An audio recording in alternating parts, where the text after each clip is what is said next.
अस्सलामुअलैकुम अज़ीज़ तलबा व तलबात, शोबा उर्दू से मैं हूँ मिस रिफ़त रिहाना और आज का हमारा मौज़ूए सुख़न है जवाब शिकवा। आज हम बंद नंबर 2 पढ़ेंगे जो कि कुछ इस तरह से है। पीरे गर्दू ने कहा सुन के कहीं है कोई, बोले सैयारे सरे अर्शे बरी है कोई।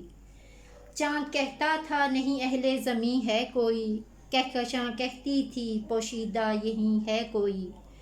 कुछ जो समझा मेरे शिकवे को तो रिजवां समझा, मुझे जन्नत से निकाला हुआ इंसान समझा। बच्चों, अब हम इन मुश्किल अल्फाज की तरफ आएंगे, उनके मैं मीनिंग्स आपको बताऊंगी। पीरे गर्दू, आसमान का फरिश्ता। नंबर 2, सरे अर्शे बरी, अर्शे आला पर या आसमान की बुलंदी पर। आगे आ जाएं। कहकशां, कहकशां का मतलब है सितारों का झुरमट। पोशीदा, छुपा हुआ। रिजवां, जन्नत का मुहाफिज। अब अजीज़ तलबा व तलबात, हम मफ़हूम की तरफ आते हैं।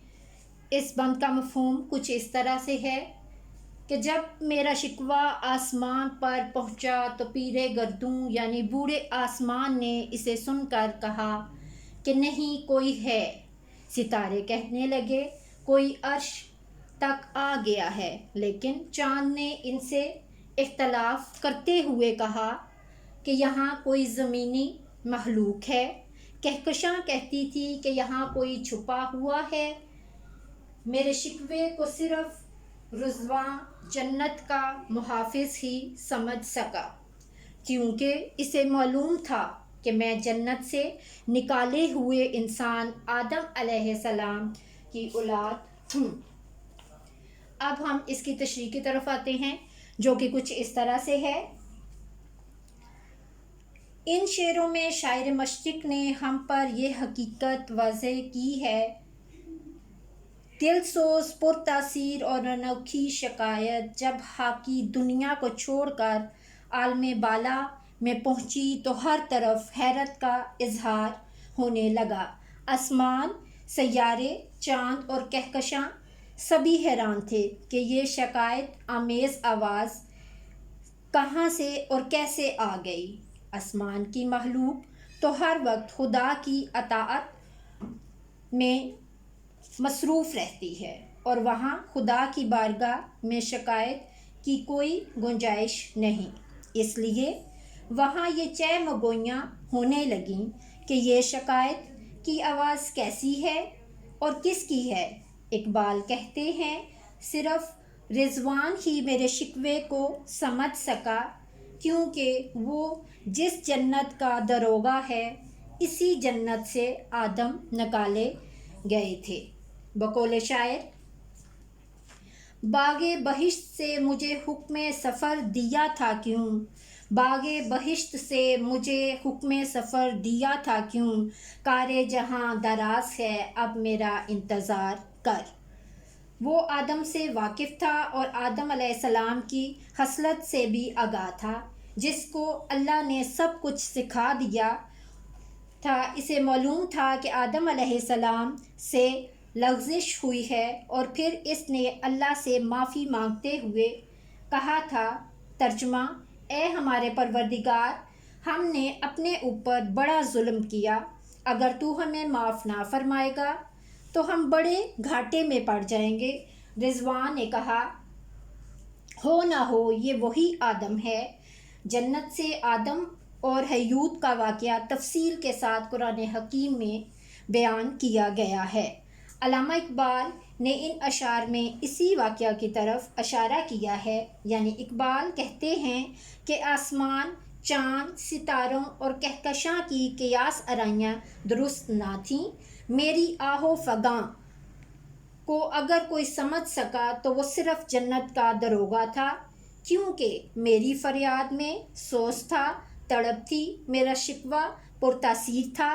बकौले जलील माकपूरी कि मेरी आह का तुम असर देख लेना, मेरी आह का तुम असर देख लेना, वो आएंगे थामे जिगर देख लेना। बच्चों, इसी तरह से हम आप बंद नंबर 3 की जानिब चलते हैं जो कि कुछ इस तरह से है। تھی فرشتوں کو بھی حیرت کہ یہ آواز ہے کیا، تھی فرشتوں کو بھی حیرت کہ یہ آواز ہے کیا، عرش والوں پہ بھی کھلتا نہیں یہ راز ہے کیا، تاثر عرش بھی انسان کی تگ و تاس ہے کیا، آ گئی خاک کی چٹکی کو بھی پرواز ہے کیا، غافل آداب سے سکانے زمیں کیسے ہیں، شوہ و گستاخ پہ پستی کے مکیں کیسے ہیں۔ اب اسی طرح سے ہم ان کے مشکل الفاظ کی طرف آئیں گے جو کہ کچھ اس طرح سے ہیں۔ عرش والوں، عرش والوں کا مطلب کیا ہے؟ آسمان پر رہنے والے۔ تاثر عرش، عرش کے کنارے۔ خاک کی چٹکی، خاک کی چٹکی سے مراد ہے انسان۔ پرواز پہنچ، سکانے زمیں، زمین پر رہنے والے۔ شوہ گستاخ بدتمیز۔ پستی کے مکیں، پستی کے رہنے والے۔ بچوں اب ہم اس کے مفہوم کی طرف چلتے ہیں جو کہ کچھ اس طرح سے ہے۔ میرا شکوہ سن کر فرشتے بھی حیران تھے، عرش پہ رہنے والے یہ راز نہ سمجھ سکے کہ عرش پر یہ آواز کیسے آئی۔ وہ آپس میں سوال کرنے لگے کہ کیا عرش پر بھی انسان کی پہنچ ممکن ہے؟ کیا مٹی کا بنا ہوا انسان بھی آسمان پر کبھی پرواز کر سکتا ہے؟ مگر فرشتے سب سے زیادہ انسانوں کی اس شوخی و گستاخی پر حیرت زدہ تھے کہ وہ خدا تعالیٰ کی بارگاہ میں شکوہ کر رہے ہیں، آپس میں باتیں کرنے کہ یہ زمین والے آداب سے بھی کتنے غافل ہیں۔ بچوں اب ہم اس کی تشریح کی جانب آتے ہیں جو کہ کچھ اس طرح سے ہے۔ اس بانگ میں بھی مدرجہ بالا اشعار والی بات ہی دہرائی گئی ہے کہ جب اقبال کا شکوہ عرش بری پر پہنچا تو چاند ستاروں کی طرح فرشتے بھی حیران رہ گئے کہ آسمان پہ یہ سنائی دینے والی آواز کیسی ہے، یہ راز کیسا ہے؟ کیا مٹی سے بنا ہوا انسان آسمان تک رسائی حاصل کر سکتا ہے؟ کہاں آسمان اور کہاں خاک سے بنا ہوا انسان اور کہاں عرش اعلیٰ پہ نسبت خاک رابع عالم پاک۔ ایک اور جگہ اقبال کہتے ہیں کہ جب خاک سے بنا ہوا انسان مومن بن جائے تو اس کی آواز عرش تک پہنچ جاتی ہے۔ بقول شاعر، شکر کرنا تھا خدا کا کہ گلہ کرنا تھا، شکر کرنا تھا خدا کا کہ گلہ کرنا تھا، ہائے اتنا بھی نہ سمجھے ہمیں کیا کرنا تھا۔ فرشتوں کا کہنا تھا کہ انسان کو چاہیے کہ وہ اللہ کی دی گئی نعمتوں کو شکر ادا کرے تاکہ اللہ کے سامنے شکوہ کرے، مگر یہ انسان سے شکوہ ہی کیے جا رہے ہیں۔ بقول شاعر، شکوہ رکھتا ہوں مگر عجز تمنا یہ ہے، شکوہ رکھتا ہوں مگر عجز تمنا یہ ہے، ہر ستم بھی تیرا میری ہی خطا ہو جیسے۔ بچوں آج کا ہمارا جو لیکچر تھا وہ اسی پہ ختم ہوتا ہے۔